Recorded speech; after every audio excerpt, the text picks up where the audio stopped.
Zulu newspaper bo ezindaba eshisayo ezindaba eshisayo. Sikubingelele siphinde sikwamukele kwi-channel yethu iZulu Newspaper. Yebo sanibona. Awu. Lena i-channel ehlele ekuphathele ezinohlonze. Ngilalele phela khuluma ngiphethe ikhanda. uNgizwe mchunu uphika eyokuthi useke walala no Zimdollar. uNgizwe ubehleli noDr Khehlelezi kwi-podcast yabo ya-YouTube ethi Isinto Sami. Kule clip isigcwele ezinkundleni zokuxhumana, uNgizwe uphika ulala ngomhlane ukuthi useke walala no Zimdollar.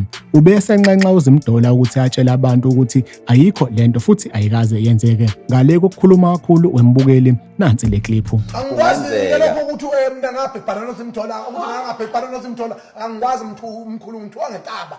Zimdollar ngangalala nawe, ngicela ukubuza, Zimdollar mina ngangalala nawe. Ngicela utshele lezinja eyikhonkotha ubusuku nemini.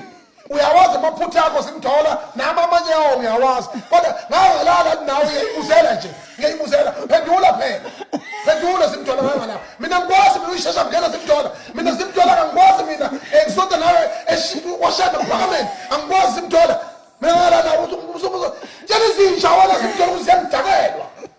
Mina amaphutha akho ngihlonipha kabi. Ngoba umuntu wesifazane engimaziyo ukuthi uma weziphutha kodwa uZimdollar kanaliphutha. Wembukeli, ake sigoqe lapha-ke besikuphathele khona namhlanje. Siphinde sikuthembise ukuthi sizolokhu nje seniphakela njalo izindaba ezishisayo lapha kwiZulu Newspaper-ke. Kanti-ke ungakhohlwa ukuthi usubscribe kwi-channel yethu ebese ucindezela u-notification bell ukuze sizokwazisa njalo uma kunomfanekiso ofana njengalo esiwufakile. Ake siyibambeni khona lapho bese sithi nje salute.